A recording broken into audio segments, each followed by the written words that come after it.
Yo, what's good? I appreciate everybody for tuning in this Friday night on the late night side of the game. We're going to dive into some interesting things that occurred this week with regard to the Thornton Township situation with Tiffany Henyard, with regard to her and her role as the super mayor for the village of Dalton.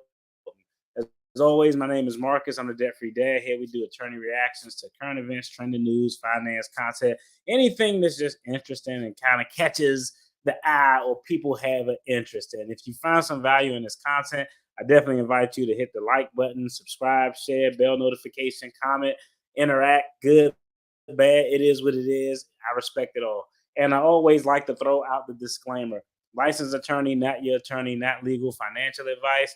So if you're looking for a professional, this is infotainment purposes. You need to find a legal professional in your local area. Now, I'm a little nasally today, man. My allergies killing me. But we're gonna dive in. Is a few topics because of things. A lot of things happen, and I thought it was easier or made more sense if I were to just kind of pull out videos and articles of the things that we want to dive into tonight, as opposed to just watching a whole long ass 42 minutes of tomfoolery or buffoonery. And besides, by the time Friday come, y'all already seen everything. Y'all already know what's going on. I just want to give my opinion and take. So the very first thing that we're going to cover is related to someone sent me this video, and we're going to give a props to the content creator. Let me pull it up real quick. Let me pull up the content creator so make sure we can give them their due diligence. Make a change. He currently is at 15.4 thousand subscribers. Uh, let's go ahead and cue up the video. But someone sent me this video because they wanted to know. Shout out to Lisa for tuning in and chiming in, of course, with the first comment of the day. Definitely appreciate you for that. But somebody shot me this video. It was regarding Tiffany Henyard's gas giveaway. They wanted to know my take on it, on the, I don't know, what are the real legal issues. So let's go ahead, dive into this content. Let's get it queued up, and we're going to talk about it. And remember, y'all go check out the channel, Make a Change. He's at a little over 15,000 subscribers. This is his content. I always want to give credit to the content creator. And if you tap in over there, you like it, leave a comment. Just tell him that, yo, DFD sent you over there because he was reacting to a video that you did that somebody sent. So let's go ahead and talk about this. This is the big gas giveaway. The Taunton Township paid over $40,000 for Tiffany Henyard's so-called free gas giveaways. Hey guys, this is Super Mayor Tiffany Henyard, aka Supervisor Tiffany Henyard of Thornton Township. I want to welcome everybody out to the biggest, baddest gas giveaway you're going to ever see for Thornton Township. As you know, we have a line of people that's getting free gas every day of this week. Guys, it's your Super Mayor, Supervisor of Thornton Township. I'm here with Trustee Dominique Gray Evers, and we're giving free gas to Burton. I'm also here with Mayor Pope, and we're taking care of the burn. So pull up with your cabinet and get your free gas. The self-proclaimed super mayor Tiffany Henyard has held several free gas giveaway events. In an Instagram post, she stated, "With gas prices being so high, I felt the need to do what others won't. And that's put my money where my mouth is and take care of the people." Well, it turns out that the super mayor Tiffany Henyard didn't put her money where her mouth is. And the Taunton Township paid for the free gas giveaways to the tune of over $40,000. This has been confirmed by receipts received via a FOIA request. So let's take a look at the invoices that were paid by the Taunton Township for these gas giveaways. There's a payment dated February 22nd, 2023 for $4,324.21, and the invoice description shows Markham Gas Giveaway. Here's another payment with the same date for $1,734.48. Description post.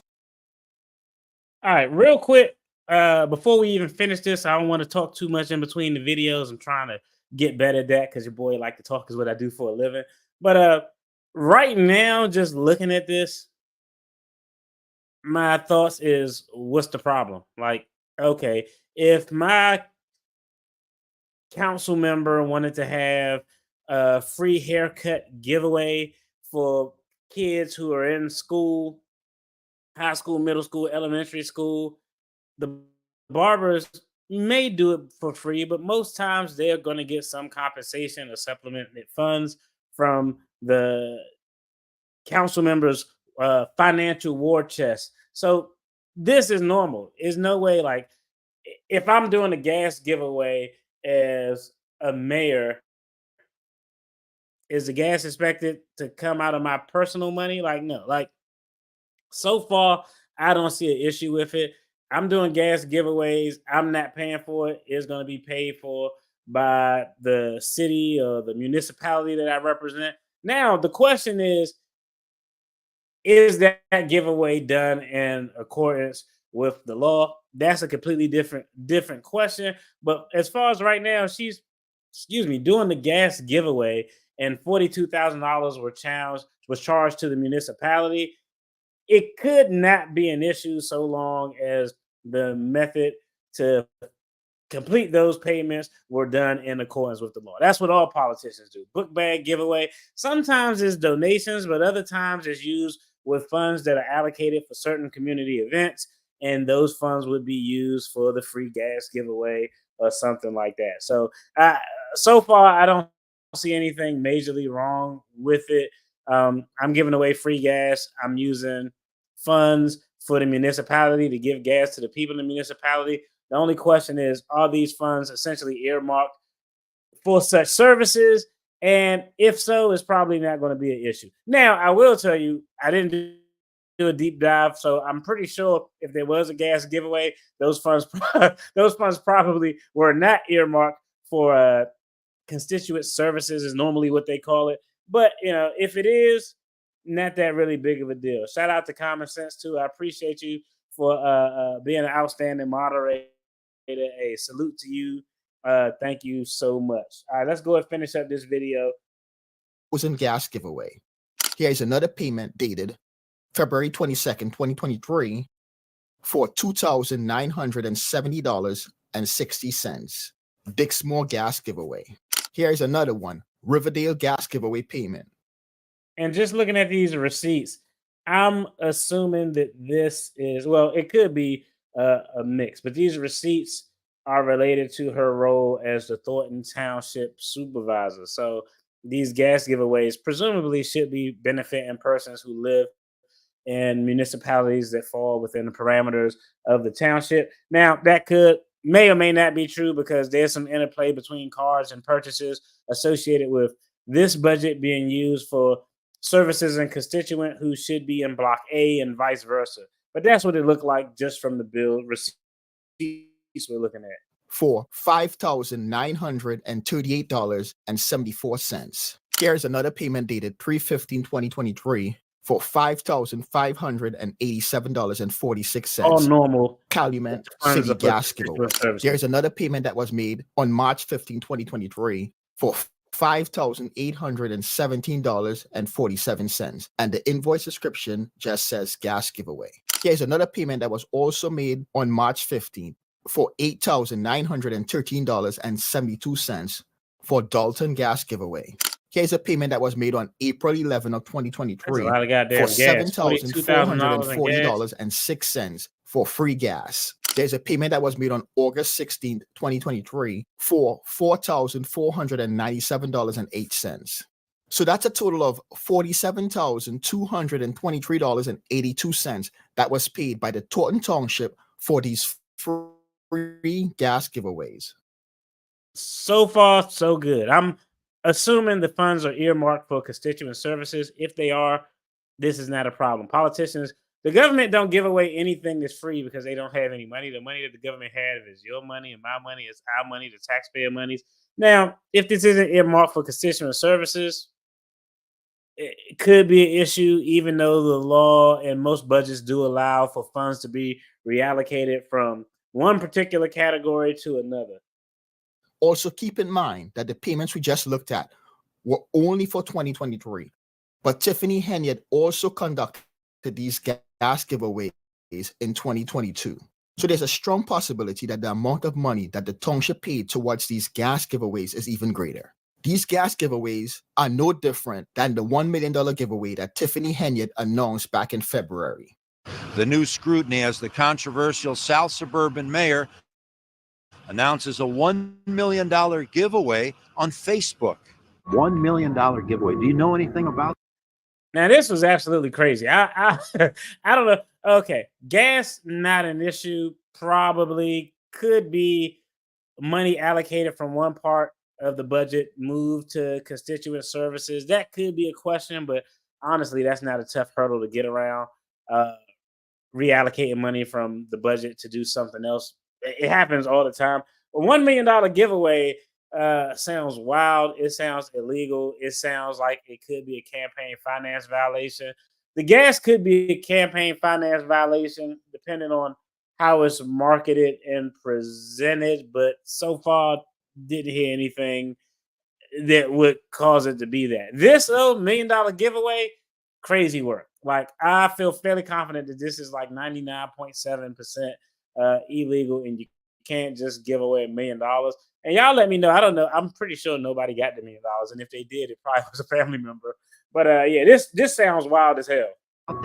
I'm not sure of anything like that. Dalton resident Andrea Smith and others we talked to puzzled by this Facebook post with a smiling Tiffany Henyard, the mayor of Dalton, and Thornton Township supervisor, touting a $1 million giveaway. And it's a shame that That's you do crazy get work. dragged in the media for things people just say, hearsay. Dalton's mayor since 2021, appearing on Facebook, but not very visible at the village hall for much of the afternoon. Calls for comment to her office and the village administrator, failing to shed light on the nature of the $1 million giveaway. However, she failed to mention that the Illinois Housing Department Authority gives this money to townships every year, specifically for mortgage or rent relief. So this program was in existence long before she became the township supervisor. But this seems to be Tiffany Henyard's MO. She touts these various events and programs, often featuring her image and name prominently. All right, real quick. So, in light of that, $1 million giveaway sounds crazy, but he brings up a good point, and there's no detail that was given as to how that $1 million could be distributed. So, giving $1 million to one lucky ass person, while giving $1 million to a plethora of people that fall within the purview of your municipality or township, again, probably not an issue. If I say, hey, I'm doing $1 million giveaway, but the $1 million is going to be divided between families who have faced financial hardship and need mortgage assistance, probably not going to be an issue. On the promotional materials. Some even states presented by Tiffany Henyard, which gives the illusion that she is the one funding these events, when the truth of the matter is that Tiffany Henyard is using public funds, property, and credit cards. That's what she's supposed to use for this. Like, not an issue. Now, all these flyers is kind of wild, though, because, and he may have mentioned it and I was flapping my gums or paused it, but all these flyers is kind of wild because when you have flyers like this and you start putting your face all over them, is leading towards marketing material for elections and things like that.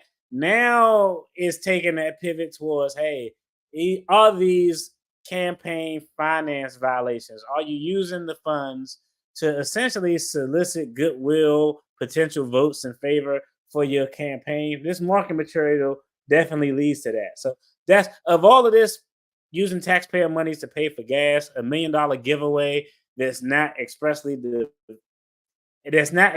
articulated how the $1 million is being given away. Those generally may not be problematic. Now, again, I'm just assuming that the money and the funds that are being used are specifically earmarked for constituent services. These flyers, probably a little bit more problematic because it's leaning in towards that, hey, you're doing this for purposes of benefiting your campaign. This money is an illegal contribution to your campaign, which is a I also felony. believe these events is used as a way to campaign for public office. I would love to know your take on this. Exactly. So let me know in the comments section. And if All right, so generally not as bad as one may perceive. Maybe some issues. Let me go into some of these comments real quick. We're going to talk about this, and let me know.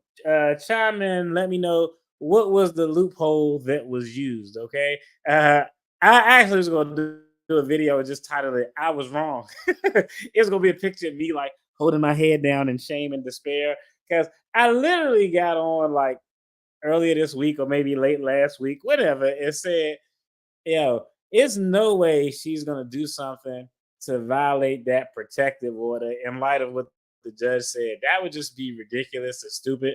But let me know in the comments what is the loophole that you think she used. Here's the other thing. Let's just think about this. If she did use a loophole, because if it's a loophole, I'm assuming that the loophole is a fail point in a law or statute that allows you to get the outcome you want without going through traditional means. That's how I define loophole. If she did use a loophole to get what she wants, is that in fact a violation of the TRO?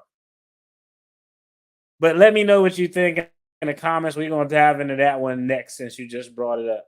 Shout out to everybody in the chat.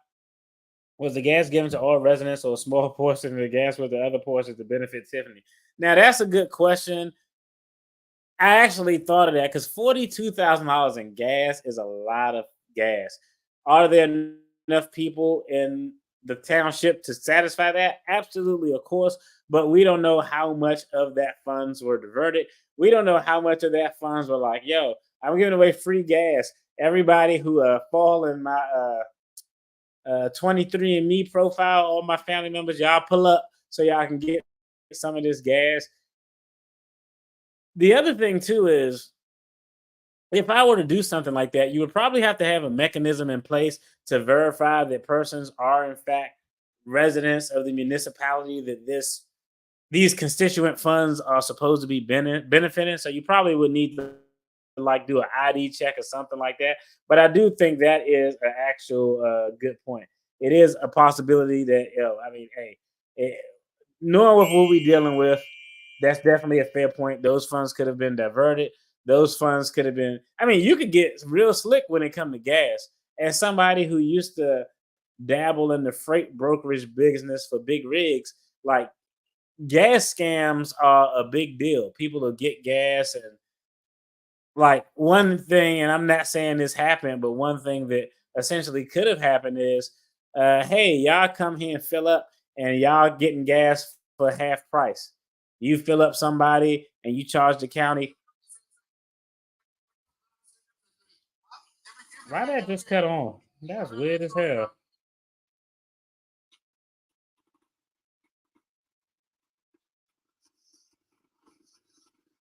That's weird.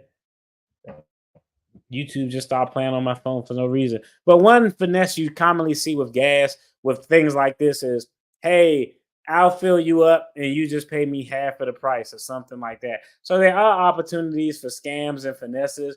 And I'm no longer giving any benefits of the doubt to anybody associated with this tomfoolery, but that's definitely a good point.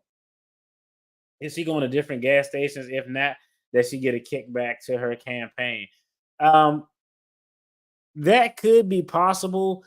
Um, the other thing too is, I mean, you got to think those are invoices. Invoices most times are created and can be manipulated. So that was the other thing I thought about. There's a big difference between an invoice and an actual receipt. That could be an invoice that was created by allegedly or presumably, hey, hypothetically, it could be an invoice that was created actually by Tiffany Henyard staff to overinflate the cost of the gas or something to that effect to allow for a little bit of finessing, a little bit of gamesmanship to be going on. Yeah.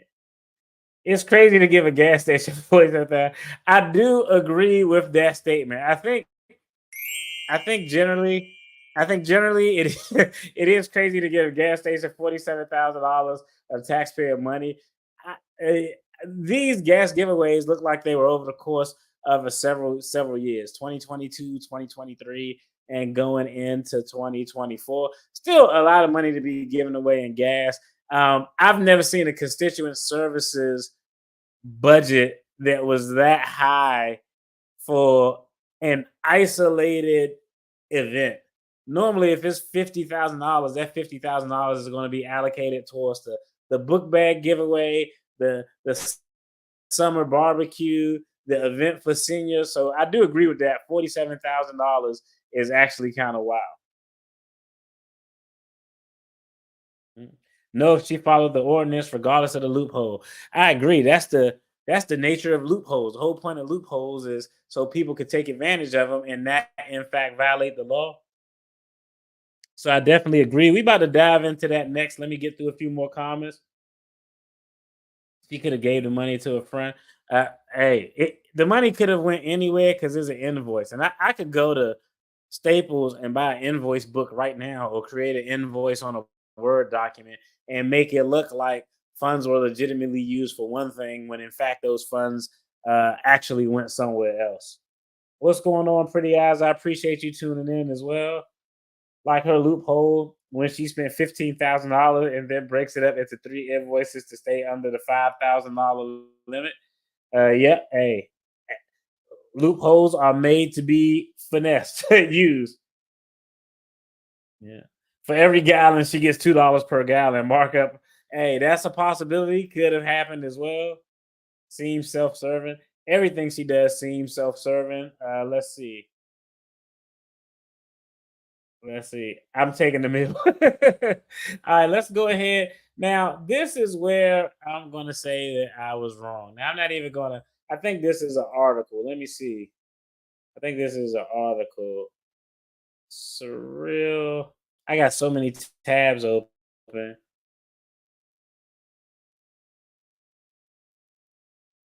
I got so many tabs open. I got to make sure that we get everything squared away. I don't want to jack it up. All right. So yeah, let's dive into this article real quick. Let me go ahead and cue this up. Share screen. I think it's this one right here. All right, let's go ahead and take a look at this article. Dalton dictator Mayor Tiffany Henyard ruthlessly jeered out of a meeting in another surreal moment for Illinois village. That outfit on the wild is wild. The outfit on the right is wild. But all right, Dalton dictator Mayor Tiffany Henyard was ruthlessly jeered out of a municipal meeting she barged into minutes on Monday night, marking another surreal moment for the excuse me.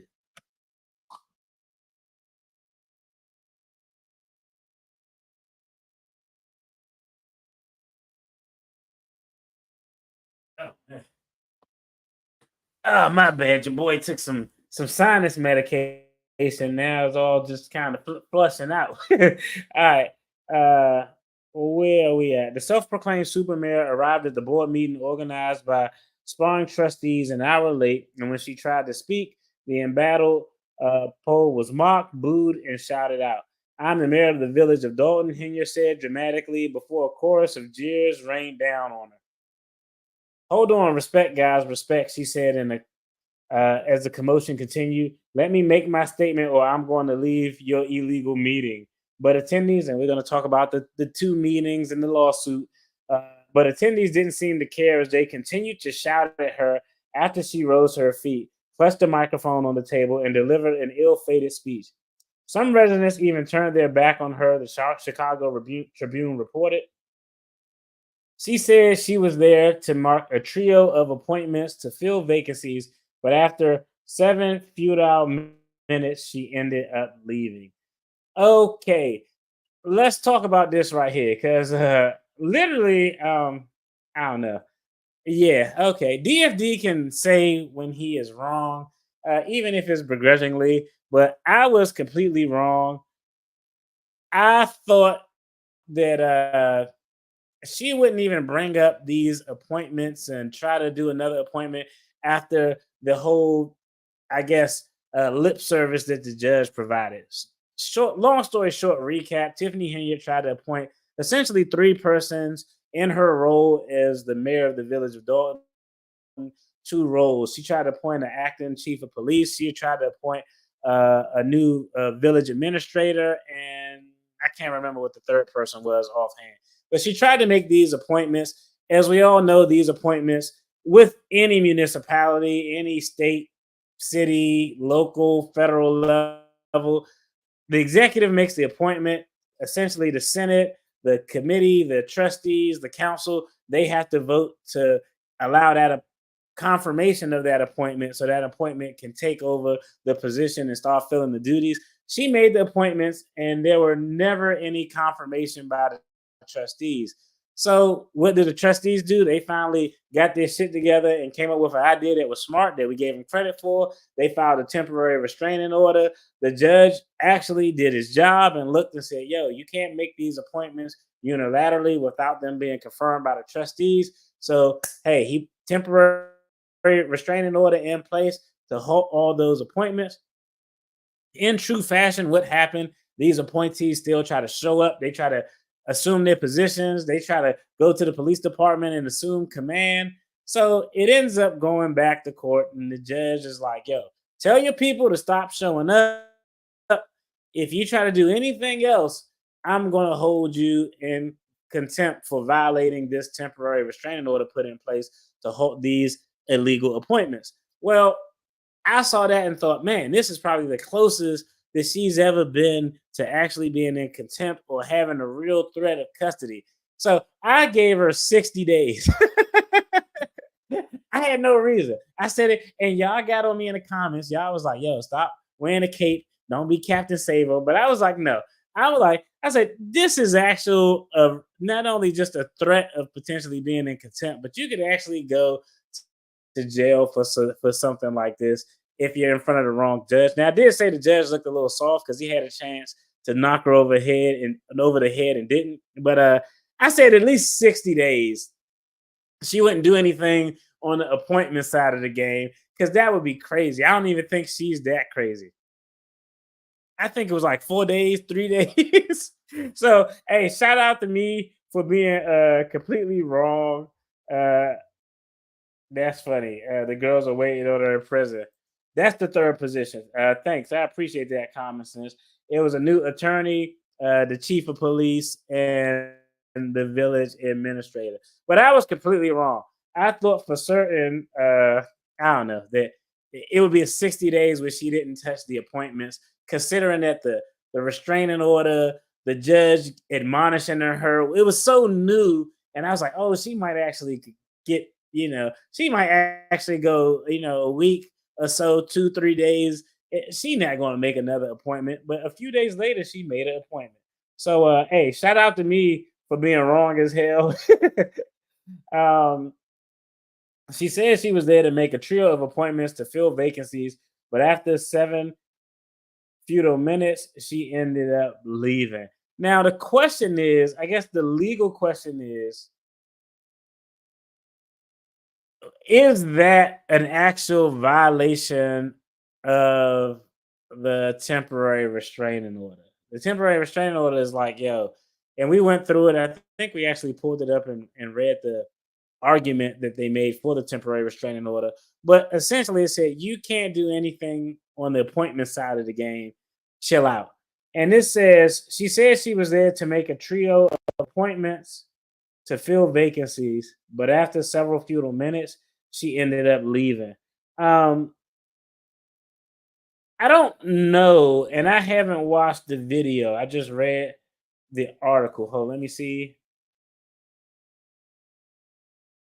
Another thing I want you to understand about the Board of Trustees is they are all corrupt. Every last one of them up here is corrupt, she claimed, leading up to her exit. Okay. I don't necessarily know.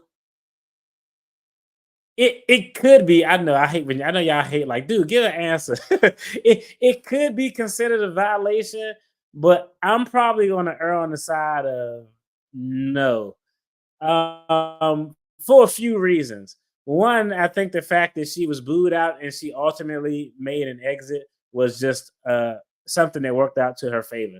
If I'm attempting to make an appointment, and we're going to assume that let's say the appointment is illegal. I'm just trying to appoint these people. Actually not staying there to see it through is a good ground for an argument that, I didn't violate the order because I was trying to make an appointment and I wasn't able to even consider out going through with the process because there was so much pandemonium and tomfoolery going on. So I think that's one argument. The other argument is how would you define what she was doing when she said that she's here to make an appointment? Let me see. It says she said she was there to make a trio of appointments to fill vacancies.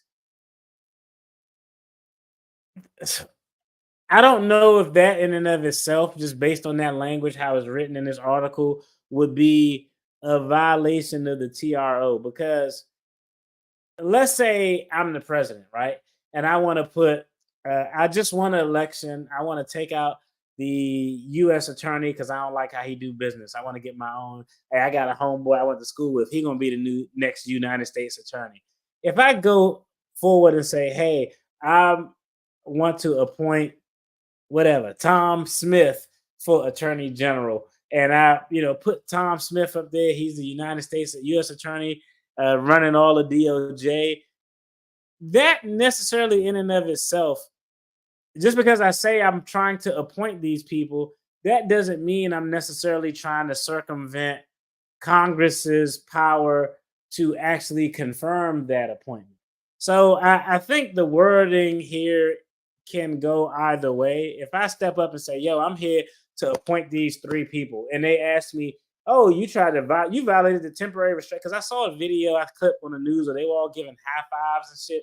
Like, I don't know if it was that exciting, because if I say I'm here to appoint 3 people and then I leave and I'm in front of a judge and the judge is like, it looked like you violated the restraining order, Marcus. You weren't supposed to do anything with the appointments. My argument would be, no, I was doing with what was within my authority to do. I had my 3 people there who I was going to appoint. I didn't even get a chance to finish what I wanted to do because I had to leave 5 to 7 minutes later. And after that, hey, these are my 3 persons who I want to appoint in this position. And now I hand it over to the trustees to do their thing, to vote on the confirmation of said appointment. So it could go either way.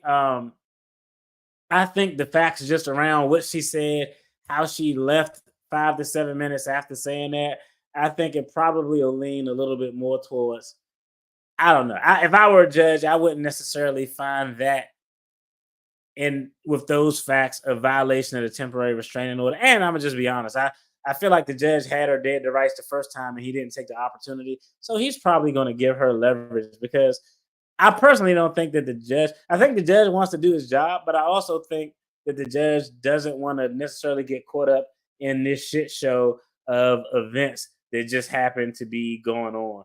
That's just kind of, I don't know. That's kind of my take. Let's go ahead and check out the comments. Never give Ben. I know every now and then I put my cape on and I just wanted to be Captain Save him, but I don't know. I just thought it was so fresh.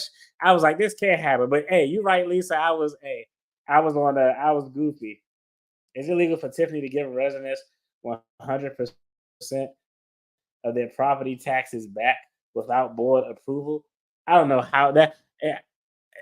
Without knowing anything further, that would completely and 100% probably be illegal, because what allows the township to get money from property tax revenue is it's codified. It's written in a law that's on the books. You can't unilaterally be like, you know what, I'm giving everybody there. That would essentially bankrupt the township. The township would be fucked, pardon my language, if she did that. I'm gonna give back everybody 100% of their property taxes. Property taxes is like the number one vehicle that the Thornton Township uses to actually collect revenue to do things like infrastructure, like roads, highways, all the important things that probably need to be done. So yeah, without knowing any more, is a strong 99.9% possibility doing something like that would probably be illegal. Yeah, she did not officially appoint. Yep. See, I agree. Shout out to you, Common Sense. She was trying to veto the board's attempt to block they declined to accept her appointments. Facts. The judge said she couldn't make the assignments. Now she couldn't lobby for the appointments. Yeah, and that's how I interpreted that. I interpreted that as just like, hey, these are my people who I want. Now, whether you all vote for them to confirm them or not, that's a completely different question. Yep. Except she cannot overturn them necessarily unless she follows the due process of what is the veto process of board declination. I don't know. I should look that up. Could she veto the judge ruling like that? Nah. She can't do anything necessarily to the judge's ruling. Like the mayor has no ability. Mayor, supervisor. This is in her role as mayor, but she can't do anything to the judge's ruling. The judge's ruling is the judge's ruling. Only person who can change the judge's ruling is a higher court saying that the judge did something improper. She was bidding to get her appointments accepted and to remove Freeman, which is not illegal. Yep, I agree. Those are all good points, everyone. Shout out to you all. Y'all got y'all co-counsel hat on today. But I agree. I don't think that's going to be anything that the judge can presumably do anything about. Let's see.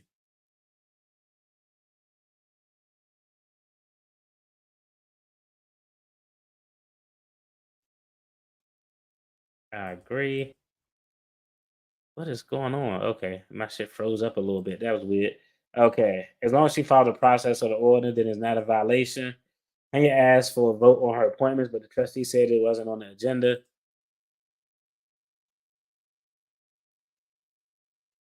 Yeah, yeah. A violation isn't going to occur. That's a good point, James. A violation is not going to occur unless she goes there and says, "I'm appointing these people," and the board doesn't vote to confirm them, or they just do nothing. And yeah, 100% right. They show up the next day and start doing stuff. Even if they show up the next day, she still has an argument because if it were me, if I were her attorney and the newly appointed police chief just randomly showed up to try to assume command, I'd be like, I didn't tell him to do that, Your Honor. I nominated the people. I put my appointees up for the board, the trustees to actually vote on. They didn't vote, and I said it is what it is. Now the fact that that sounds unfeasible as hell, though. That sounds like cap. But even if they show up, to work, for me, I would have to see some type of express evidence that, hey, she put these people up. She put these people up. They didn't get confirmed, and she gave some type of instruction and or guidance for them to show up. Now, if they show up unilaterally on their own, that could be another restraining order against those individuals in those positions who are trying to show up. But I think for there to actually be a violation, they would actually have to show up for work, and I think you have to have that nexus to connect her to them showing up, which is some direct evidence saying that that's what she instructed to do. That's my take on it. Yeah, I believe it. In my opinion, I believe it's a violation. Just the entire context and sharing the video shows she was in contempt.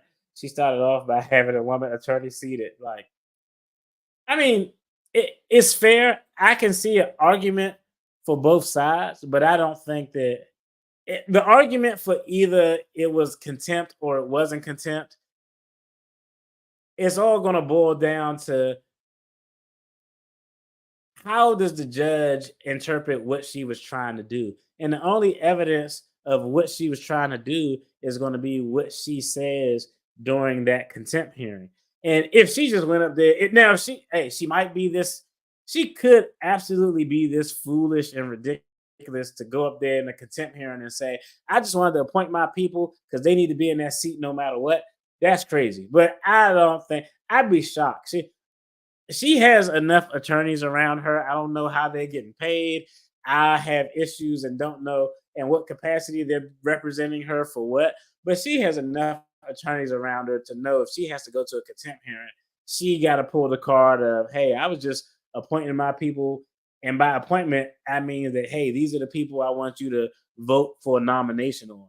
But I mean, there's an argument either way, but I think the stronger argument is that it was just her doing what she was within her right to do.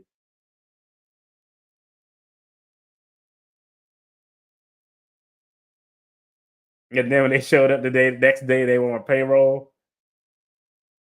Then the TRO is valid. If they were not approved through the appointment process, yeah, that's the bottom line. Were they approved through the appointment process? If yes, is a non-issue. If no, this is the analysis. Did you appoint? And by appoint, we're going to assume appoint means nominate. Okay. Did you appoint these persons to assume these positions?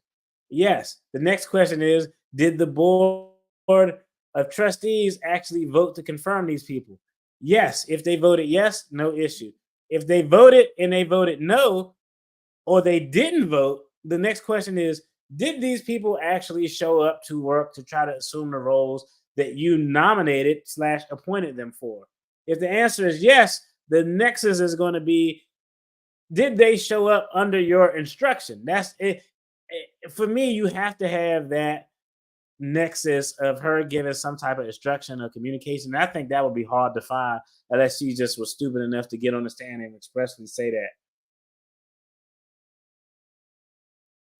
Good point. Good point. And she did not respond to the clerk's request to place those appointments on the agenda after she left the room and her illegal attempt for a board meeting. Okay, that's a good point. Shout out to you.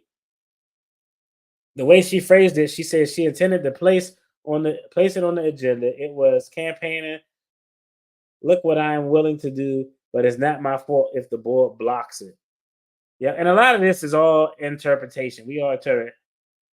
Yeah, she said that at the last thought council meeting. It's not on my agenda. Yeah. The so-called newly appointed attorney was at her illegal meeting and she followed her into the next board meeting.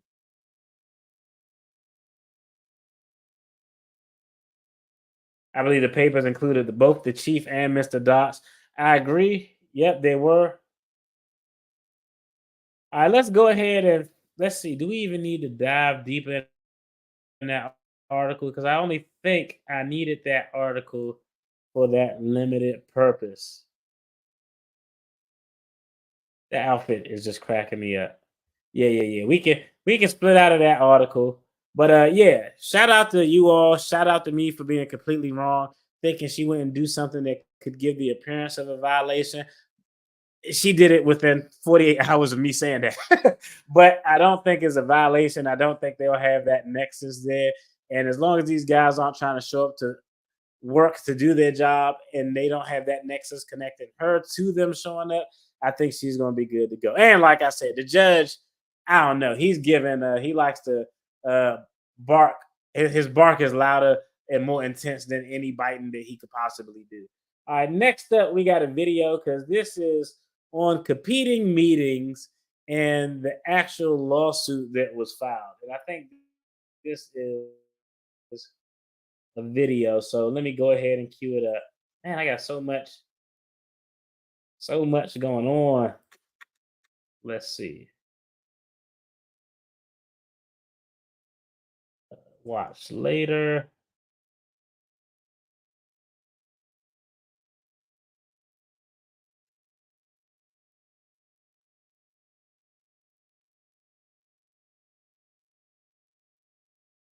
Okay, we got a couple videos. 1, 2, 3. Look like 3 videos, maybe 4.5 minutes total.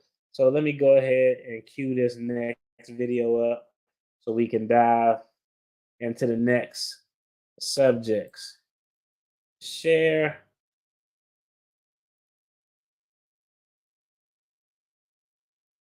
The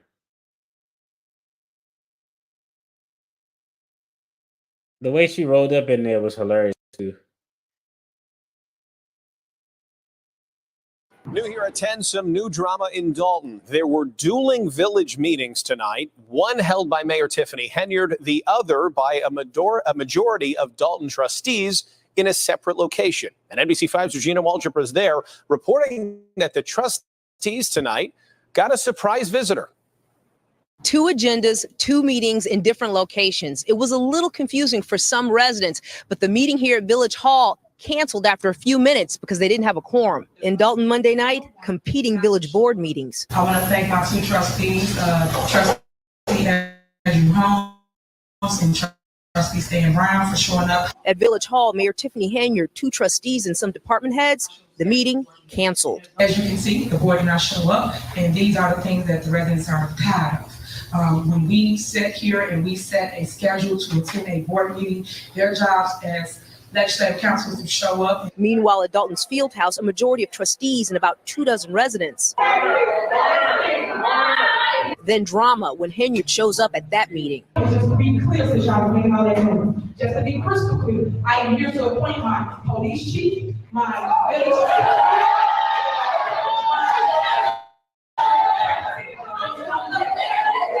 Trustee Jason House says the meeting was held at the field house due to ongoing capacity issues at Village Hall. The Attorney General gave us a binding opinion that meetings over at Village Hall were not legal. They violated the Open Meetings Act. A Cook County judge has blocked appointments Henyard made to 3 key village posts, including police chief and village administrator. Those 3 were never presented to the board properly, meaning we should have gotten resumes, background checks. The next Dalton Village Board meeting happens October 21st in Dalton. All right, so that's where we at. She stormed in there with the suit, with the shoulder pads on, ready to, she was ready to go to war. I think I got one more video on that, then we're going to talk about it. And actually, I think I got an article too, because it's interesting about why there were 2 separate meetings. There's a couple of things that were being asserted with meetings and, things that's going on. So right now, we're kind of just focused on these are the meetings related to the village of Dalton trying to do things, and we're looking at this in her capacity as the actual super mayor. Okay. So this is her wearing her mayor hat, because she got so many hats. You got to kind of, and for me, because I'm a little slow, I got to kind of, compartmentalize these things. Let me pull up one more video I wanted to take a look at, and then we're going to jump into it. History later. I wish it was a way I could have like all of these things queued up. All right, here's the next one.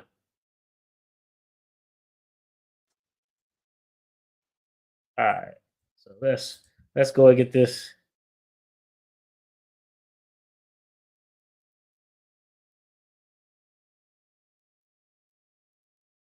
Months, there is a new legal battle brewing in Dalton between the mayor and some village trustees. As Regina Waldrop explains, it has a lot to do with 2 meetings held earlier this week. Yeah. Regina.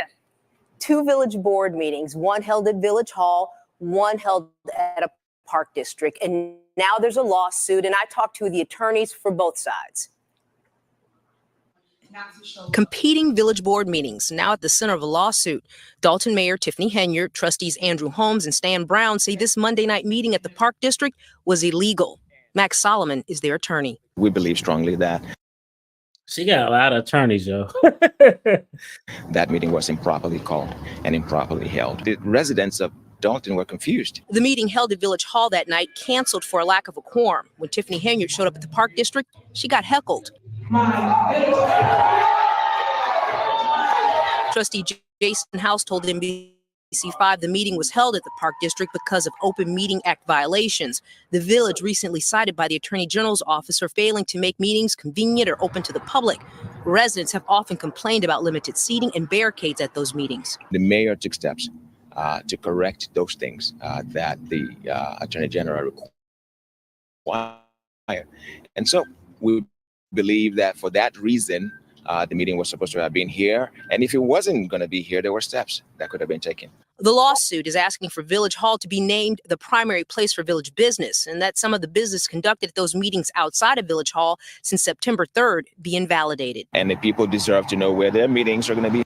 That's the big deal, too. Like not only is in this lawsuit, she's saying, yo, this should be our only spot that we can have meetings. And any meetings that occurred in the past that weren't at this particular spot, any business that got conducted at those meetings should be deemed invalid. That's actually a crazy ass position to argue in a lawsuit. Outside of Village Hall since September. Let me see. Hold on. See, now I want to see this 24C. I just want to look at that case number real quick. See, now I gotta. Y'all bear with me. Your boy a little slow. I got so many screens up. There's a.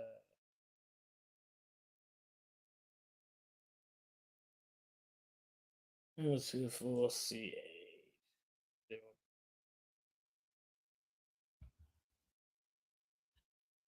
Let's see what we get here.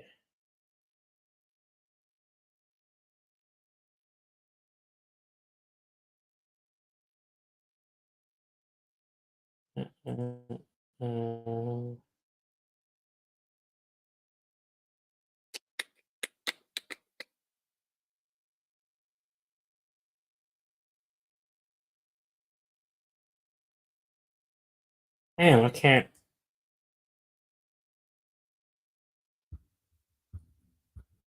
I'm trying to pull up, see if I can pull this up.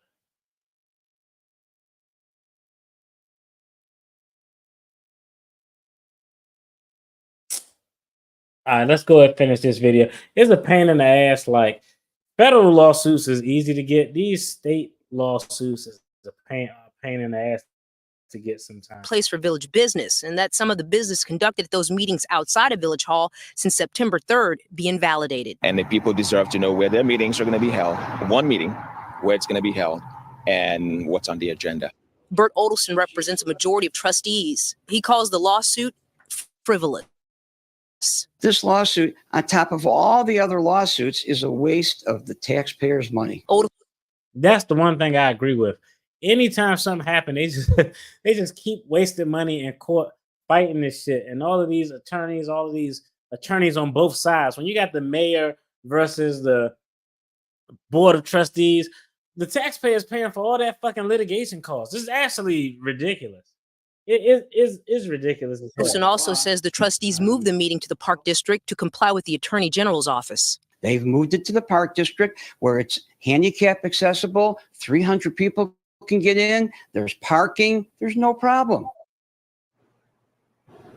So when I asked Bert Odelson where the next Dalton Board of Trustees meeting will be held, he told me the Park District. Now, as for the lawsuit, no court dates have been filed just yet in this case, but definitely an interesting one that we will continue to follow.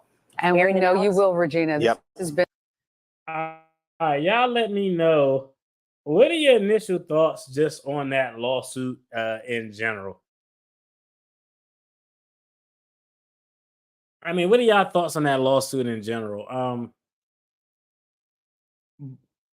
Both sides, I think, have arguments that have some validity, because to comply with the Open Meetings Act is not necessarily about the size of this particular place that you have the meeting. If I had the meeting at Library A, and Library A can only accommodate 100 people, and Library B could accommodate 300 people, having a meeting at location A that only can accommodate 100 people isn't necessarily a violation of the Open Meeting Act. You can have a meeting in a place and it's just full. The meeting got full with people who actually want to participate in the meeting. The biggest thing is you aren't restricting people or purposely putting mechanisms in place to prevent them from the meeting. So you may have, hey, only 100 people can get in here, but we have an overflow room. Or here's the link that you all can watch it on your phone or something like that. So I can see where both sides are going. I think Tiffany Henyard's argument is probably the worst of the two arguments, because the whole purpose of a meeting is for the community. You want it to be open. You want most people and more people to have access to the meeting. So I just don't think that this lawsuit that she's filing is going to have any legs. I don't think it's going to really get anywhere. As long as the trustees can show that they were acting in good faith and trying to comply with the Attorney General's guidance to make sure the meetings were accessible to the public, I don't see any judge that would just be like, I don't know about that. Let me see. Let's see. Let's see.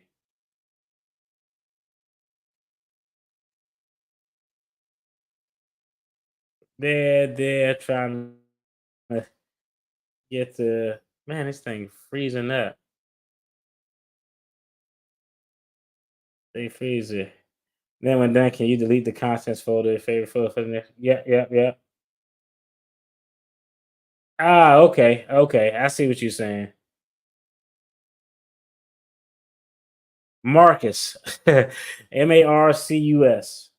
Since the bookmark folder lets you alphanumeric order, then you can set the bookmarks in order. Ah, okay. I appreciate that. Thanks. I'm trying to make this thing flow. I had so many videos just lined up, and I don't know. I try to do it so it flows as easily as possible. Let's see. The residents weren't confused.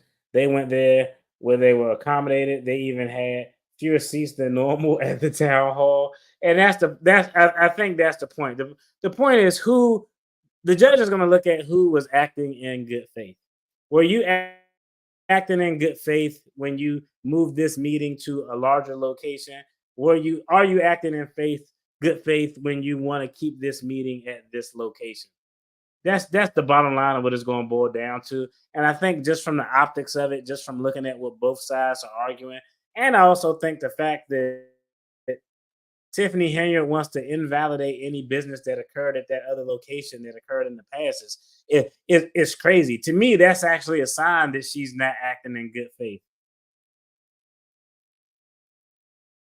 Okay. Small ass community.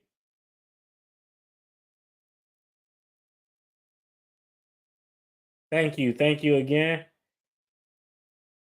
But you got to remember, Tiffany likes to change the locks to the village hall doors to prevent the trustees to meet. Then when they start going to the park district to have, and that's a good point. That goes to what I just talked about. Is she actually acting in good faith? And that's a good point. Hey, shout out to you. That's a really good argument and point you made there.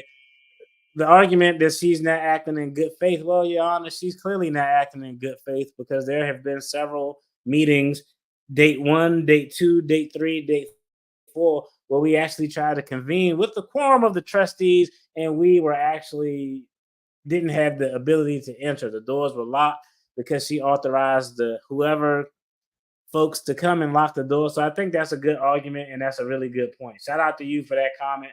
And hey, that was a real good point. I see. At this point, she really wasting taxpayer money because she knows exactly what's up with the meetings at the park district. I agree.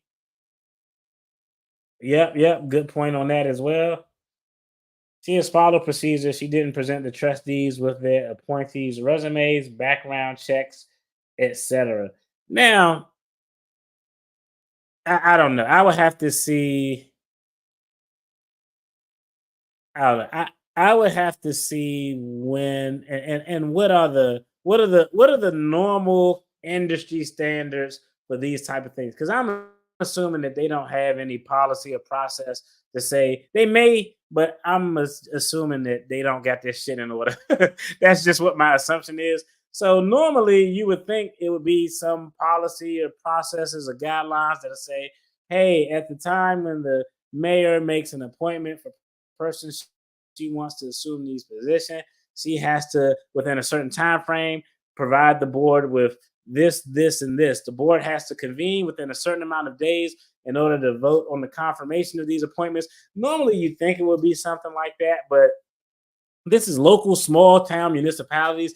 They have a lot of stuff, but they just don't have any rules and regulations and processes as to how it should be done. So even though she didn't provide the resumes and the background checks and all of those things, I can't say that she didn't follow the procedure because I don't know what the procedure is.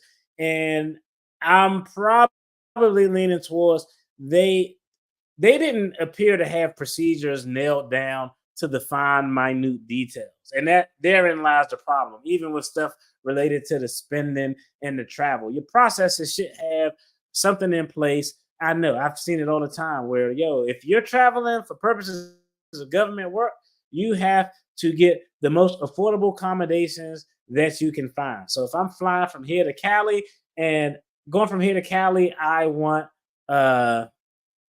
let's say I want to upgrade my seat, I have to get the cheapest ticket I can find, but then the upgrade I have to pay for out of my pocket. That's just kind of how I go. But they don't strike me as having their processes down to the most minute procedure.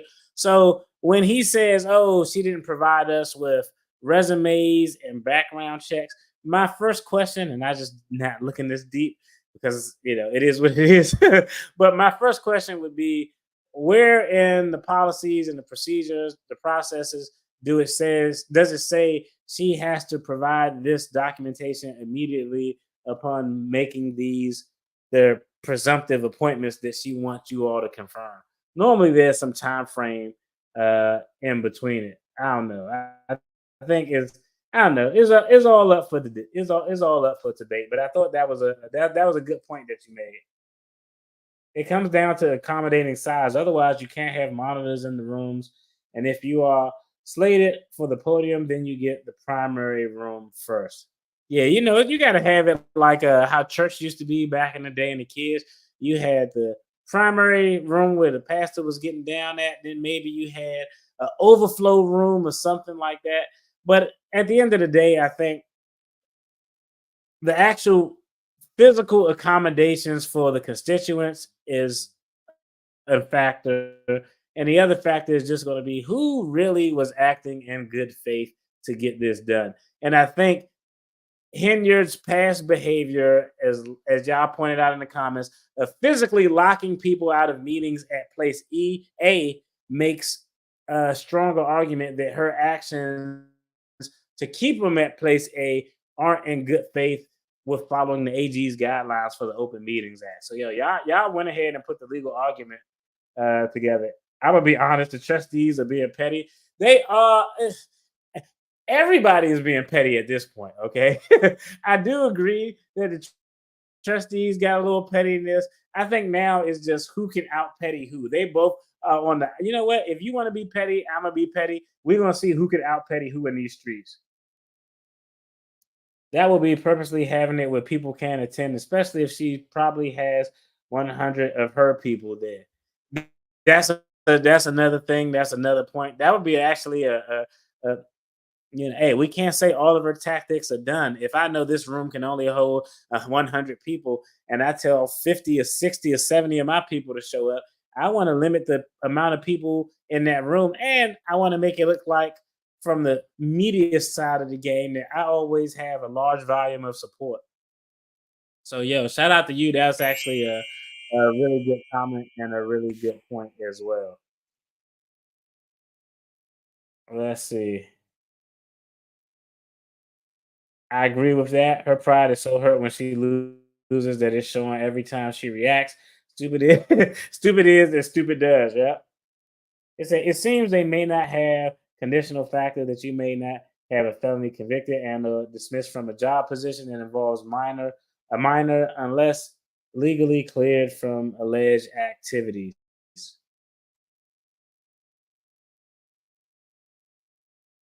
She did a 5-star anyway. And I agree. A lot of those, like, they aren't doing in-depth background check like these people are going to work for the CIA. Background checks, and we talked about this before, is a level. Normally, the background checks that occur at the government level that they're operating at are very minimal. They may look at job history. They may call a couple of employers. Isn't that like an 8-month background check for like a top secret clearance with the Department of Defense? Yeah. I blame her attitude initially caused by the boards from both Dalton and Thornton say yes to her on everything without questioning why and execution of it. I agree. There's a lot to blame here. And I equally blame, well, I ain't going to say equally, but I would say 60-40. I think the boards at both the Village of Dalton and the Thornton Township, they thought that they were getting something that they thought they were getting a person as mayor or a person as supervisor. Well, they'll be able to leverage her position to things that they want to personally benefit from in their role as trustees on both boards. And lo and behold, when she got in there and said, "Nah, it's not gonna go how you think it's gonna go," now everybody face is tight. So I do agree with that. Yeah, they only have 2 rooms in the town hall, but it's still not enough space as they were still locking people out. Yeah, and that's the problem. It's not the locking people out is the bigger issue for the violation of the Open Meetings Act, not necessarily a space thing. Dots ain't qualified for that salary. You know, Tiffany will be getting a cut of his fat ass checks. That's how the game go. Yes, they are to blame too, but they have been trying for a while to get her out to no avail. This has been going on for years, but we are just getting wind the past few months. And I know for the trustees, with regard to her role as the mayor for the village of Dalton, I know they tried to recall, and that recall looked like was it floundered because now I don't know. Some people in the comments told me it was a finesse going on with that recall why they didn't get done. But the court said that it was some processes that weren't followed correctly, which was why the recall didn't work. And that goes back to my argument with I don't know how detailed their processes are. Yeah, the trustees had to resort to petty in order to get her. Hey, that's a fair point. And sometimes in order to beat a bully, you got to be a bully. So in order to so if you want to beat a bully, you got to learn to be a bully. You can't sit back. So that's a fair point. I agree with that 100%. I've said it on numerous occasions. I think the trustees in both instances at the village, at the Thornton Township, are a little bit too soft, a little bit too soft spoken, and not all the times, but to people who don't look at substance, the loudest person in the room could be perceived as the person who is right or the person who is winning an argument or debate. And I think that's what the problem is. Yeah. Hey, shout out to you. Shout out to that comment. Hey, that's what they wanted. They wanted to go to youthfulness. They wanted to go with the woman. They wanted to go with youthfulness. I think the biggest thing, though, were I think the trustees at both levels were looking out for their own self benefit. I think in some instance, okay, let's hold on. Let me go ahead and I want to get this comment off. I think this is a fair point. Okay, I think that the trustees at both levels, with the village in her role as mayor and with the Thornton Township in her role as supervisor, I think the trustees at both levels, there was a reason that they wanted her here. Let's just pull it back and look at it from a commonsensical, basic, fundamental standpoint. I don't think that they thought she was the best person for the job. I think that some things were true. Hey, she's a woman of color. She's relatively younger and probably a little bit more youthful than what we've had in this position in the past. But the number one reason they wanted her there because they thought that they could manipulate her. That's my personal take. Y'all let me know. Am I far gone on that? I think the reason that Gonzalez on the board of trustees for the township was like, oh, I'm nominating her. I think that people presumably supported her initially because they thought, hey, we can get her in office. She may not necessarily be hip to what's going on. We can actually use this to our advantage to get some of the things we want that'll benefit us personally or the persons or ideas, companies that we have an interest in actually supporting. So, I mean, at the end of the day, I'm gonna keep it a buck. Especially with the Thornton side, because the village was a little bit different because appointment nominations is a little bit different. But I think that the trustees thought, let's put this sister in place because hey, she's a little bit young, she's eager, she's a sister, but she may not necessarily have the nuanced particulars of how small town politics work, and we could actually take advantage of that. And I think that's really the case when it comes to the Thornton trustees. I think that they like, hey, let's nominate her because we can figure out a way to make this work on our own. I mean, I don't know. That's kind of my thought. I agree with that completely. the trustees are corrupt too. I agree with that completely. I said that the reason that they didn't want to have an audit, they only wanted their audit to go back 3 years from the time when Henyard was in charge, were because like, hey, you don't want to see the skeletons that are in the closet that you may have that still got some meat on the bones. The issue insurance may not pay anything because of foreknowledge and employee history and chose to accept the risk. Interesting. Really? You think so? I don't know. That's my take. I don't know.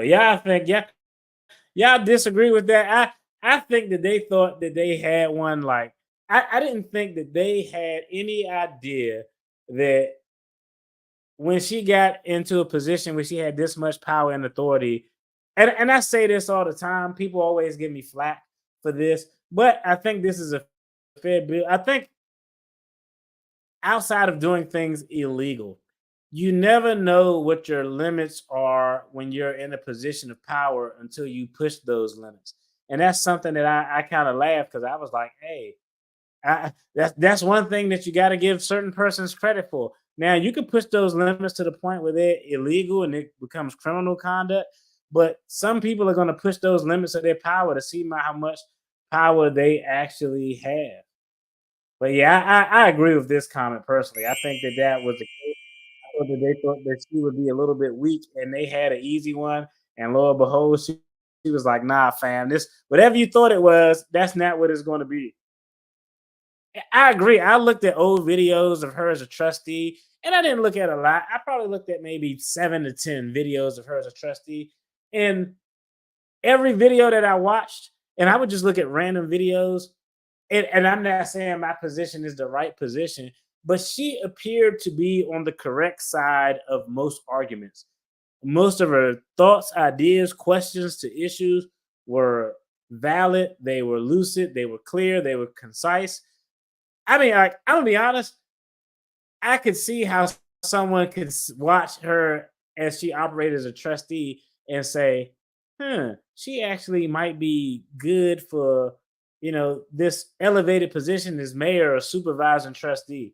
Because I mean, all the videos I saw of her as a trustee, I gotta commend her on how she operated on those issues. She always seemed to fall on what I believe was the right side of the issue. Hey, that diversity, equity, include some. Hey, you got to get the best person for the job, not just the person who is. That's just kind of what the name how it goes.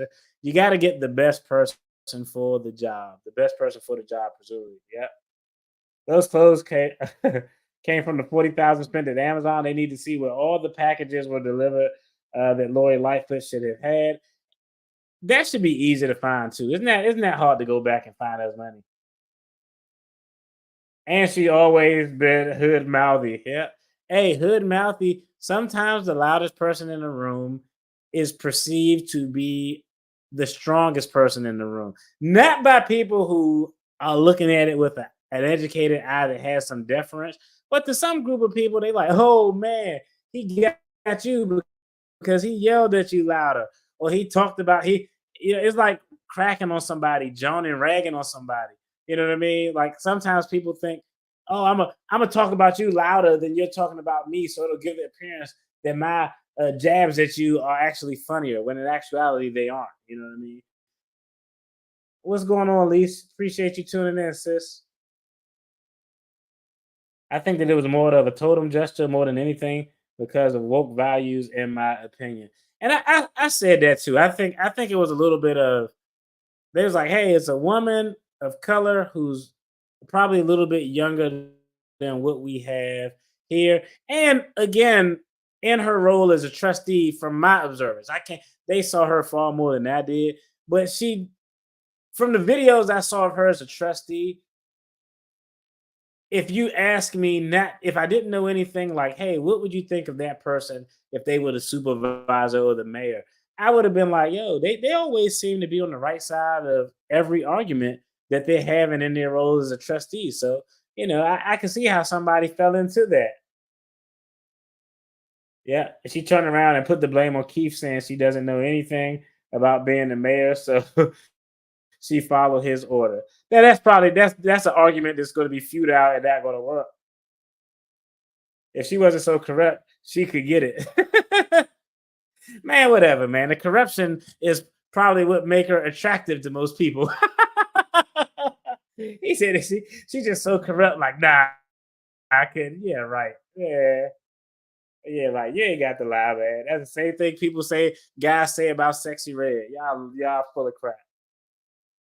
She too damn greedy. Instead of sharing the pie, she took it for herself. And I think that's another part of it too. I think that's a good comment. I think that there probably were some promises and or assurances. Yeah, shout out to that comment. Because that's the name of the game. Like, yo, if I'm a trustee and I'm nominating you, and you like, yo, you come to me like, yo, DFD, do I have your support in getting this referendum passed or something like that?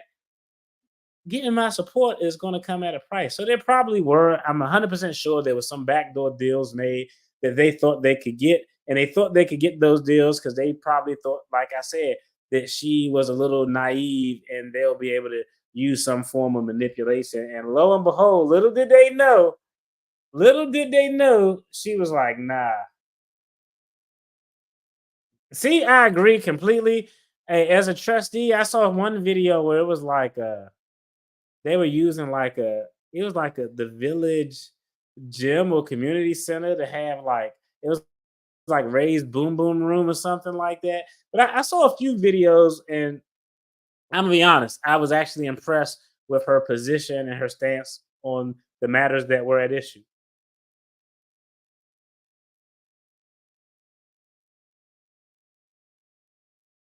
I mean,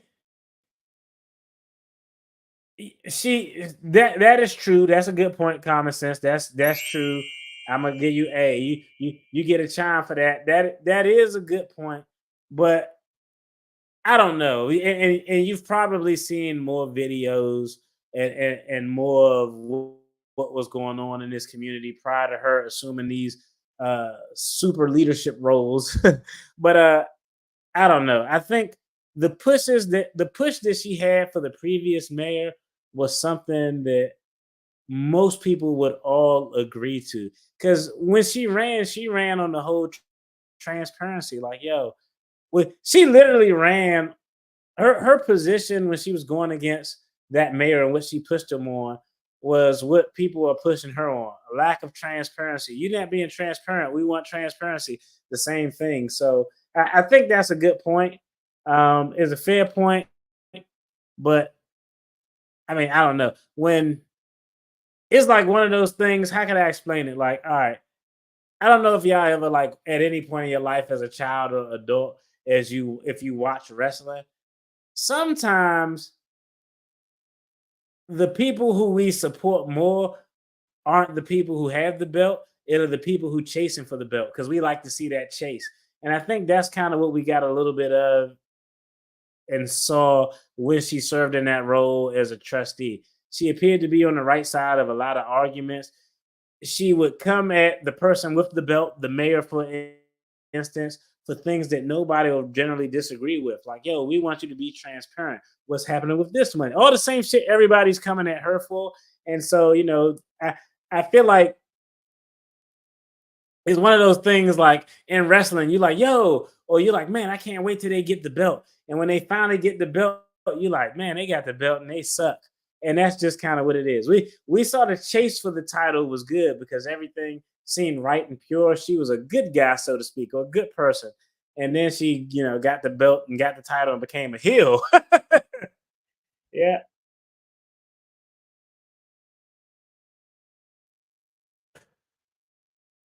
That's interesting. That's interesting.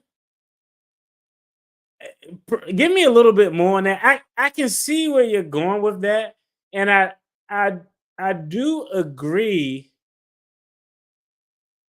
And I said it earlier. I said the trustees are the blame, and my exact words was something like, especially the township trustees, because so I see where you're going with that, and I think that's a fair point. I think that's a fair point, Brown Sugar. Um, Yeah, I think that's a fair point. Just and what I looked at, I could see the argument where the village trustees appear to be making much more of an attempt to do what's in the best interest of the constituents of the village.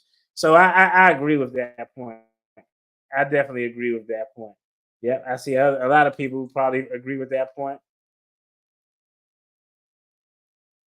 Mm, true, true, but I can see where Brown Sugar is going with it. If anything, Tiff manipulated them and changed the game after her position was promoted. Hey, I don't think that's manipulation. I think that she played politics and they should have known. But all those people on that trustee, I don't know. I don't know. It's yes, there's some manipulation at play, but I don't know.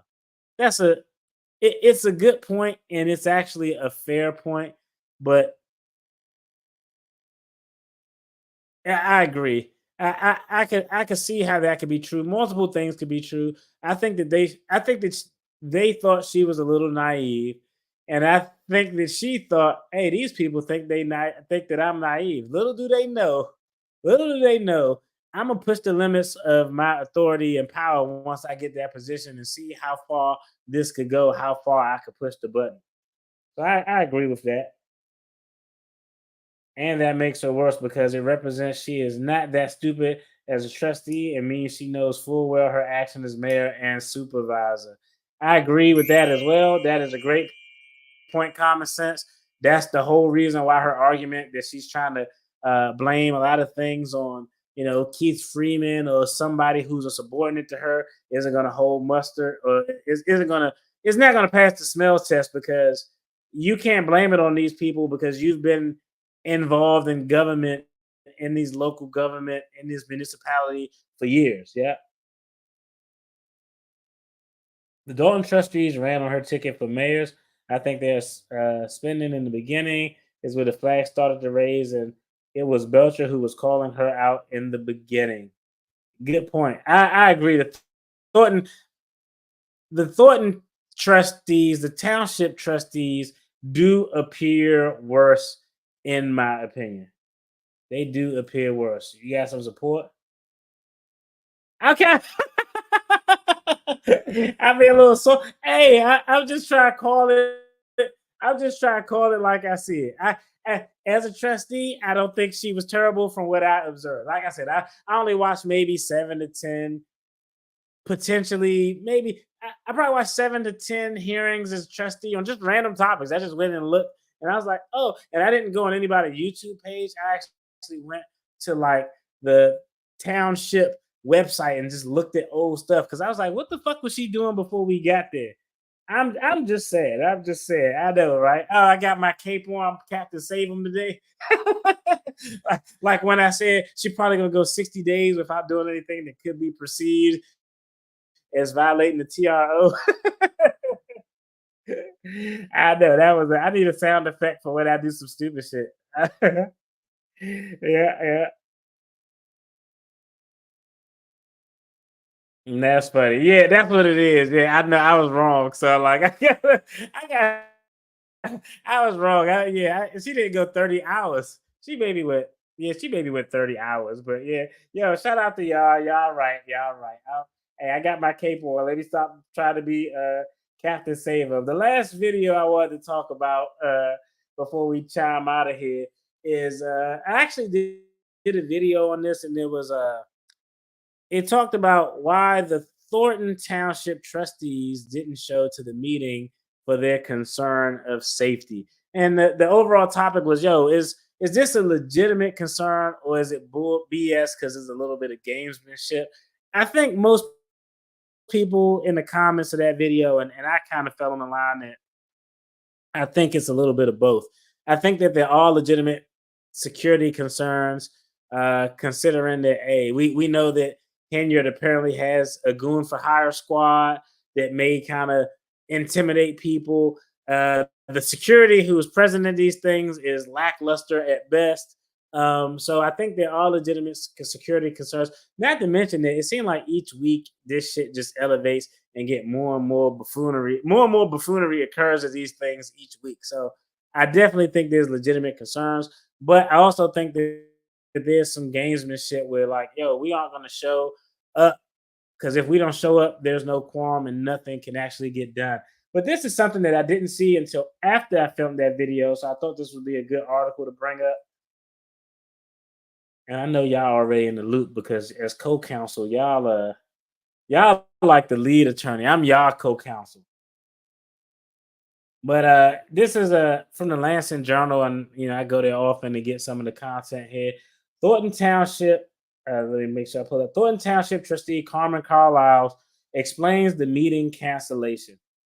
And it was funny too, Henyard got served. Members of the public were surprised to receive a memo Tuesday afternoon announcing that the Thornton Township board meeting had been canceled for that evening. The memo was from trustee Carmen Carlisle and Chris Gonzalez and referred to safety concerns.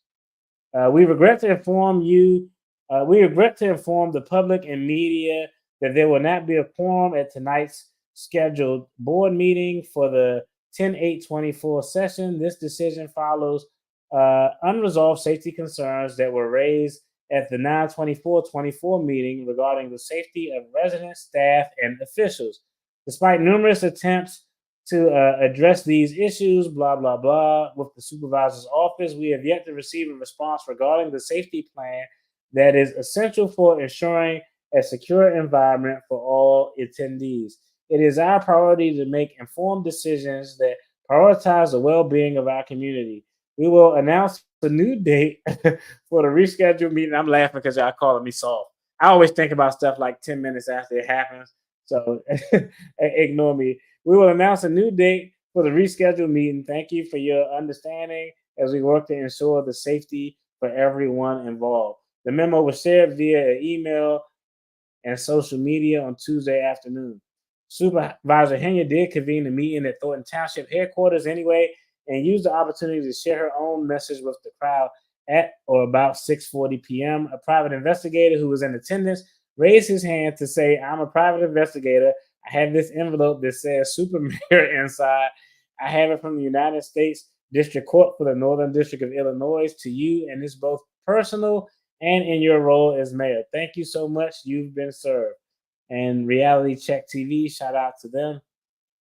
They actually caught that footage. In an interview with the Lansing Journal, trustee Carlisle explained that she has had concerns about her safety ever since she began speaking out against Supervisor Tiffany Henyard. She said that she has filed an order of protection against food pantry manager Keith Price.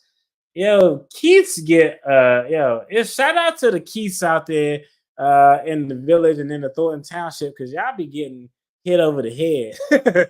Y'all Keiths, man, it's a bad day for the Keiths out there. But Keith is the food pantry guy, heavy set, light-skinned brother. We seen y'all little videos, and this is not food from the food pantry, is that guy. So she has filed a protective order against food pantry manager Keith Price, an outspoken ally of Henyard who has interrupted and argued with speakers at township meetings. The September 24th meeting of the Thornton Township Board reached new levels of chaos, and Carlisle and Gonzalez expressed concerns for resident safety as well as their own. They reached out to the administration with their concern and was told pretty much that no one was in danger except Supervisor. No one was in danger except Supervisor Henyard, but I think that's untrue. When you have a room full of chaos, everyone is in danger. You don't know if anyone has a weapon. And of course, they changed it up. People were getting, I think they were going through metal detectors, if I'm not mistaken, I read or saw in the video. Excuse me.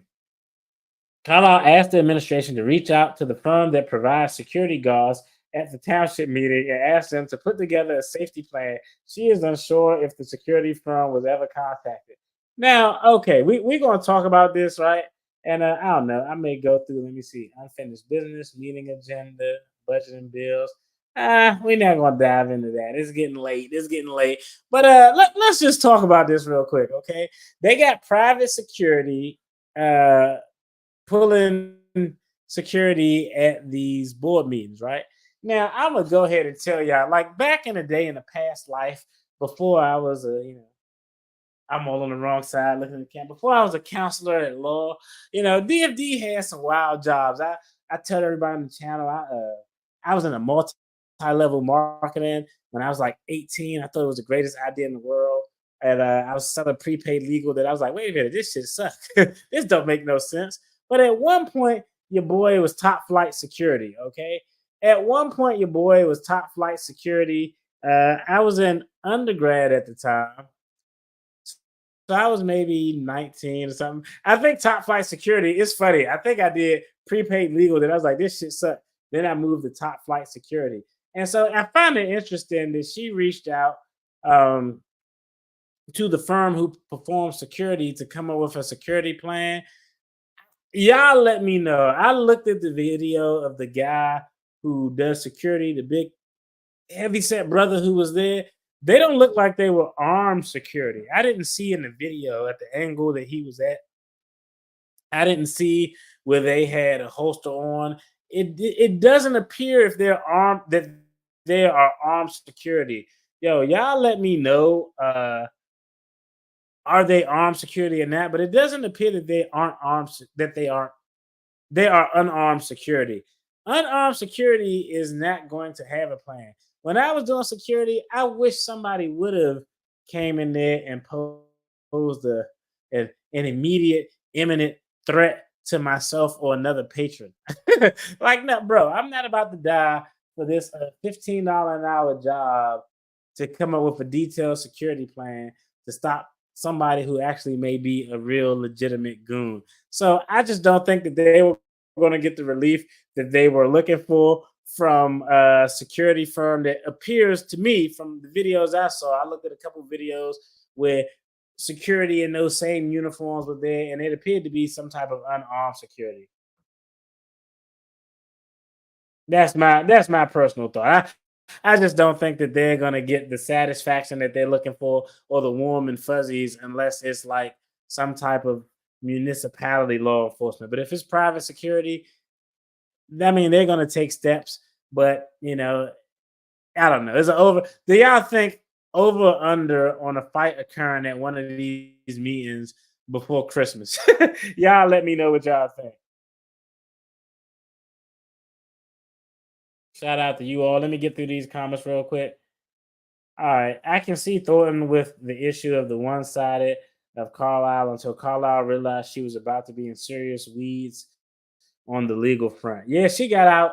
Hey, the best thing you could do when you have legal exposure is try to assist in getting bigger fish. So that was her. Tiff seems like she's fighting for her life. I don't know whether to feel sorry for her or not. I don't know. I can't feel sorry for self-inflicted wounds. Like, yeah, she is probably fighting for her life because of the things that she elected to do on her own. But I definitely feel you. You can see it. You can see it for real. Yeah. When she goes low, when you go low, we go lower. Hey, I agree. She was a beast as a trustee for Thornton Township. She rode she rode the then supervisor's ass. I agree. Like I said, y'all said I'm simping. I'm simping for the supervisor, trustee, supervising trustee, Superman. But nah, just from what I saw, I thought she did a good job when she was a trustee. Now, I'm sure there's some video out there where I'm not going to agree with everything, but the majority of the videos I saw, all of them, and it was maybe 7 to 10. She always was on the right side, I think, of most arguments. When Tiff was a trustee, she had everyone fooled. Hell, I would have fallen for it too, but she let her ego get in the way of learning and understanding. Yep, I agree with that completely. I think that's I agree with that position. I think that's a great comment, and one that I think is completely accurate. Let's see.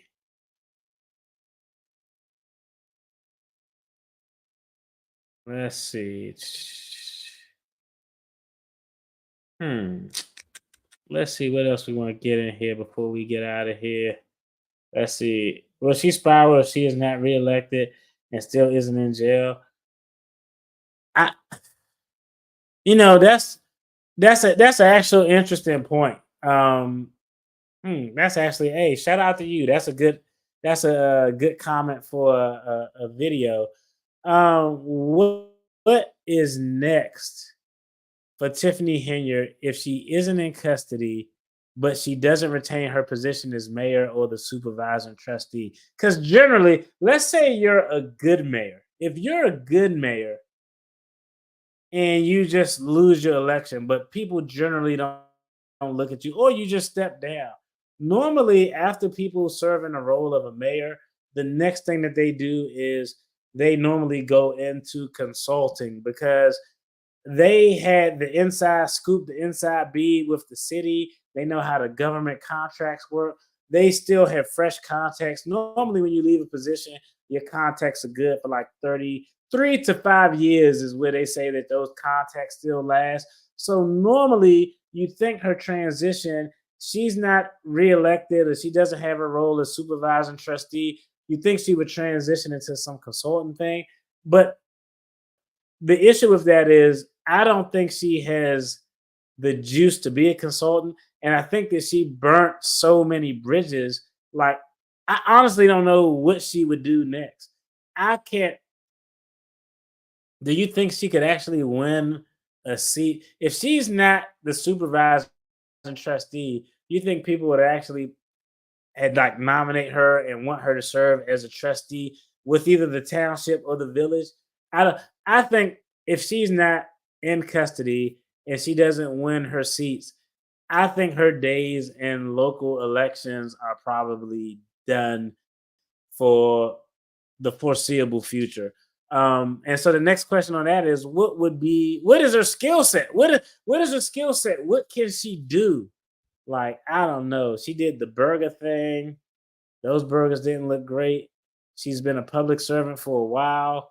I remember looking at her LinkedIn and I didn't see like most of her job experience, like the vast bulk of her job experience was governmental in nature. So I don't know. That's a damn good question. I don't know if she's gonna have.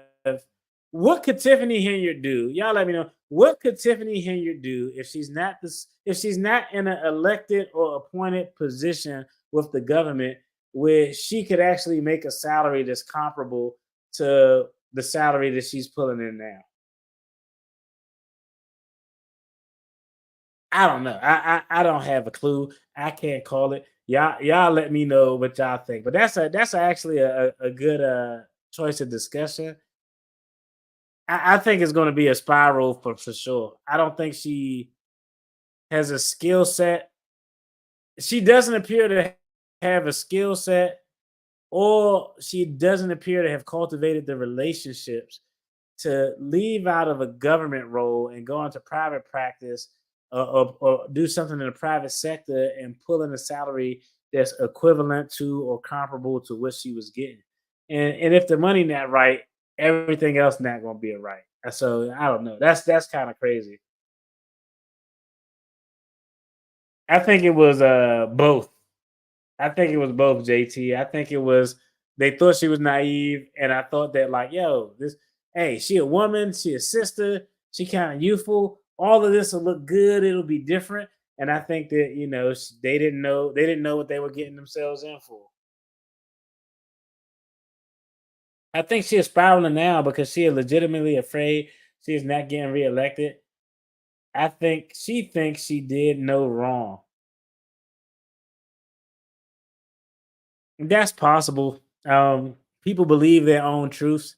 People believe it. I mean, shit. Did y'all ever watch like the Bernie Madoff documentary? Most people who do fraudulent things, they typically initially start doing it from a place of trying to do something positive. Like, oh, if I started most Ponzi schemes aren't people starting out saying, I'm just gonna take these people money and keep getting new money, excuse me, and I'm gonna just live like a baller. Most Ponzi schemes are I'm getting money, I'm investing it legitimately. Oh, I see something I think I could hit. I get money, I take a risk, I get a big ass loss. I don't want to tell these people I lost their money, so I'm gonna go on more risky things and try to get it back. And now I'm kind of living the lifestyle, but I'm also trying to give these people their money back. So most white collar schemes start from a place of actually trying to do the right thing. Most of them. Most of them that I've seen, not all of them, but most of them that I've seen. I agree with that. That's a true statement. Hey, you have to have a way to be able to lure in your victims. If you don't present well, you won't be able to manipulate people. So I agree with that. That's a great point and a 100% fair comment. Yeah. Let's see.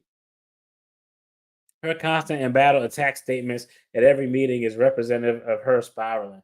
Yeah, she's spiraling, but like I mean, like I think it could actually get bad. It could go from spiraling in the personal capacity and also spiraling like from an economic standpoint.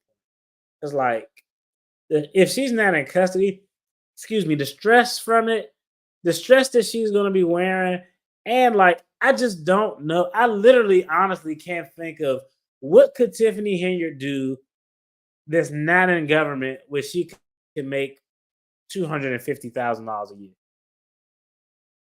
Y'all let me know. Y'all let me know. Yeah. They're doing to her what she did to the predecessor. There's no way they thought that they could manipulate her. The absolute power she got corrupted her. Absolutely. That's correct. I'm a little too lenient. Like, hey, I gotta, I call it like I see it. She's going to prison, so I'm not saying that yeah, I just don't think everything that she does that's wrong may not necessarily be criminal. It may be unethical as fuck, but it may not necessarily be criminal. It is what it is. I mean, that's just I'm gonna call them like I see them. You know, hey, so some stuff is like, oh, that's clearly a crime, and some stuff is that's not a crime, but it's probably bad and morally wrong, and you probably could be brought up for ethics violation, but you probably won't go to prison for it. Someone that steals cars or other things that, yeah, if you steal in any capacity, you'll probably steal in every capacity. Like if you because real talk, breaking into like vehicles or like you ever see like the thing they got here is people walk by cars at night and pull the door handles to see if they open, then they run through the car. That's like the brokest crime that any person could do. Anyone who would do something like that, if you're still at the lowest level, you're still at the highest level. So I do agree with that. That man could have easily been attacked. Dots had zero business approaching that podium. I agree. That guy not gonna put his life on the line. If he what I believe he is, he's a private security guard who doesn't have a gun. That dude just like I know he'd go there like, man, please don't let no shit happen at this meeting because I don't want to have to do nothing. I don't want to have to try to hold. I don't want to have to do any of that stuff. I know that's how I would be thinking. That's how I would be thinking. Let's see. They should have immediately been escorted out and banned from attending future meetings. Deeming it trespassers subject to arrest. Yep, that's a good point. That would have been a good way to handle it too.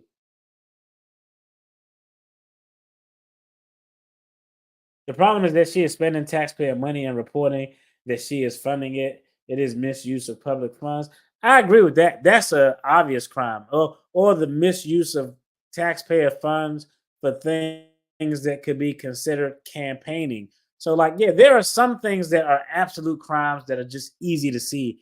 But like stuff like the trips, you went to a conference that may or may not be viable, is arguable. If it's a conference for a public official, I'm probably gonna get a public official the benefit of the doubt.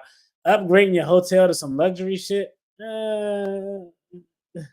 like it is that in itself. Now the scope and the magnitude of with which you do that could lead to be more problematic. It's one thing if I upgrade my hotel to some luxury shit, but if I upgrade my entourage, that's another thing. But I don't know. Everything is not absolutely criminal. Most stuff is.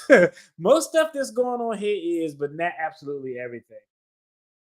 So it is a township meeting. Police force should be present. Officials can be at risk if a citizen feels they are to blame for any woes. I agree with that. I thought that's always the way to go is to have a municipality.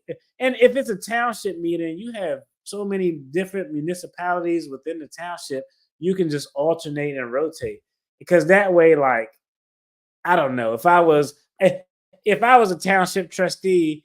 Well, maybe now is not that bad, but I could see how if I was a township trustee and they said, okay, we're bringing in law enforcement from a municipality, we're going to bring in the village of Dalton law enforcement, I'd be like, whoa, no, I don't want them. But there's so many municipalities within that township, they can do it on an alternating basis.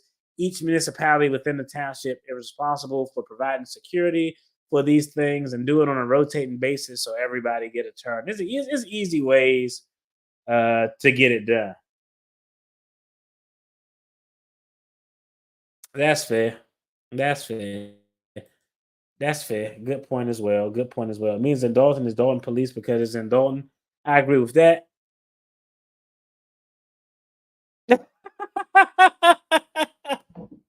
I couldn't resist those soda pants in that outfit when she marched up there with that pink on. That's funny. Yeah. The Big O crew will vote for her. Yeah, I agree. The seniors gonna give us some votes. Taco Tuesday, questionable about the Keith Price swears up and down the Taco Tuesday ground beef didn't come from the pantry. So yeah. Yeah, I agree with that. Yeah, I wouldn't want to hire anyway. If she doesn't get reelected, I believe she's going to leave Cabal and move away. What would she do? Like, what is her like?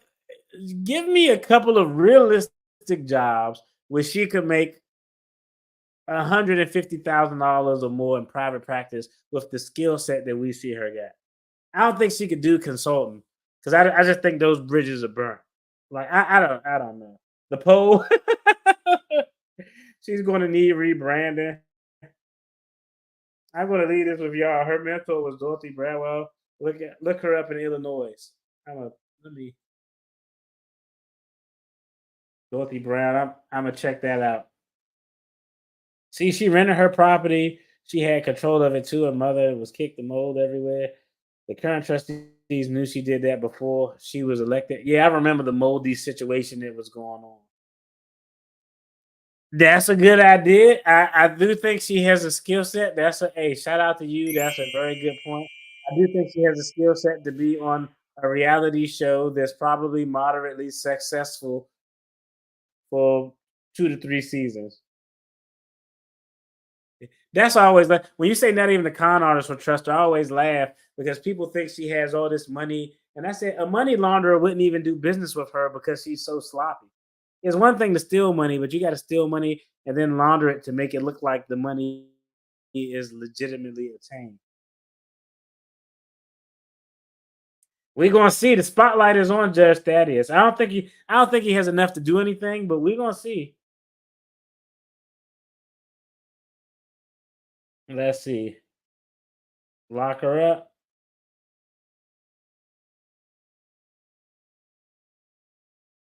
She got the big head. I agree. Good point. Man, them shoulder pads remind me how, like, when I was growing up as a kid, I grew up in the church. I would go to church like 1, 2, 3, 4, like maybe 4 times a week. That didn't count for the times where, like, as a kid, I would get dragged to like choir rehearsal, or as a kid, I was actually in the choir. So yeah, I'm a little fond of when you coming up in the 80s, women in church, they had the shoulder pads. so it might have been the shoulder pads. Like, hey, I might have been a little fond of the shoulder pads. Yeah, I agree. But she's not going to be able to pull in the salary that she's been pulling in.